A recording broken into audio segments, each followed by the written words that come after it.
Namaskaram everyone. Welcome back to the podcast. We have Omkar Anna from Mumbai with us. Namaskaram Anna. Namaskaram once again. Yes. So now my question is, in Isha we have a particular sequence in which we do the asanas, and we are not allowed to put some asana which we like from YouTube, like Shirshasana or something like that. Why is it like that? Is there some specific reason? Yes, so we are always excited to try all the new asanas. Even when I came to Isha Yoga initially, before coming into this, I used to do all the tricks, standing upside down, like you just try it, right? But when I came down to Isha Yoga, then only particular set of asanas, and Sadhguru particularly says like you should do every asana in a certain way. If you look at the Yogasana series also, you will see everything is designed in a way that how the body is designed. Sadhguru says if you are made differently, then you can do something else. But then he says, nobody is different, everybody is the same. So it's important that we follow a certain sequence. You will see how the standing, sitting, then the balancing, standing, sitting, lying down, sitting, and then the balancing comes. So everything is done because of the body as well, and the energy system, the way our energy system is been designed. What Sadhguru says is, if you just look at the human body, you will notice, like particularly as you are saying Shirshasana, right? If you look at our human body, everything is designed in a certain way. Our heart is up here. He says it's not down here, right? For some of us, it is down here, he says, in the stomach. So that means all the foodie people. Right. So, but if you notice at the design, the heart is up here, not down there. So arteries which are going down, these are much larger in size. The blood that goes down, the arteries and the veins, like they are much larger in size. The one which goes up, they are much thinner in size. The more and more it goes up, it becomes thinner and thinner. Now our body is pumping the blood in a certain way.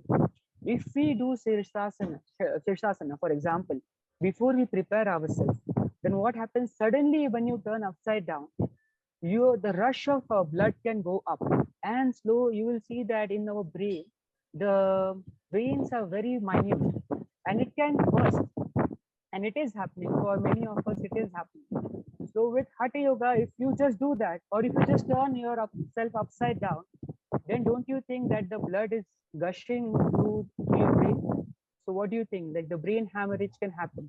Right now, what Sadhguru says, it is happening in a very minute way. It happens and it heals once again. But then a time will come that we cross the line, we come back. We cross the line, we come back. Then the time will come that it will become a very major impact over a system. And energy wise is also, it has a certain impact. See, as you are doing the sadhana regularly, once you do it, if you do any other asana in between, for example, if you do any mistake, have you noticed that your body will tell something is different, something is not right? So if you become little more sensitive towards your body as well and your energy, you will get to know that if you do any other asanas in between, your body itself will tell you this is not the right way to do it. So that will come with the practice, that will slowly come.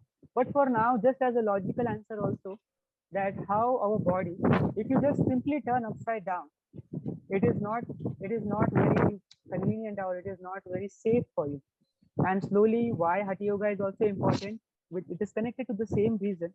You will see that this brain hemorrhage becomes very normal, because slowly as you age, after we age, then all these major diseases like blood pressure, heart problems, this will slowly start coming in. Because if we do not prepare our system, then our pipes inside, they start twisting. And once that start happening slowly and gradually, then after some time, the blood pressure, diabetes, and brain hemorrhage, everything can be developed. Is it too windy here? It's good. It's nice. So just the cleansing is happening, wind cleansing. So because of which we have to maintain a certain sequence when we are doing our practices. So our energy is open. And one last example that I want to give is Sadhguru always says that we have to use our body like a key. So for example, if you are making a key to open a very good quality lock, then you will not simply do something and it will open up. It has to be properly designed. Only if it is properly designed, then it can open up. See, every guru will offer you a certain key, a doorway that he opened up, so that you can open up the same doorway and reach towards the endless possibility. So that is one reason why we follow a certain sequence. We are not saying that any other form of yoga is right or wrong. We don't want to say that. But you have to, like people who are listening, you as a participant or you as a practitioner, you have to experience it. Like how the sadhana is working, what it is really doing. Are you only becoming flexible in your body? Are you becoming flexible in your mind, emotion, and energy wise as well? Are you only learning new asanas every day, or are you getting new experiences every day? So this question you have to ask yourself. You will see slowly as you do this practice. Just try one Isha practice. The question will dissolve, and do it for some time. All these questions will just simply dissolve. So when can we learn the next yogasanas from you on? So yogasanas, as I mentioned, is happening right now. It is as in 2 weekends it's happening.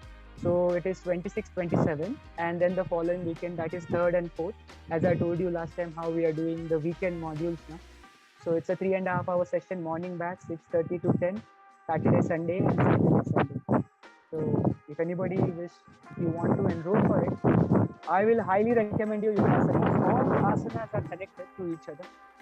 All the asanas are connected to each other. It is not that you should do this and you should not do this. You should always go one by one, experience it, see if it really works for you. Then you invest in something else. Let it be your time also or your money also. And asanas, if you really want to intensify your journey, if you really want to know, or you really want to get in sync with the endless, then asanas is one way, you can really experience yourself in a completely different way. So what we say as Shiva in the yogic terminology, Shiva means that which is not or that which is everything. Yoga means union. So this is what we are trying to say. If you can experience that, then we can also call you Shiva. So that possibility Sadhguru has given us.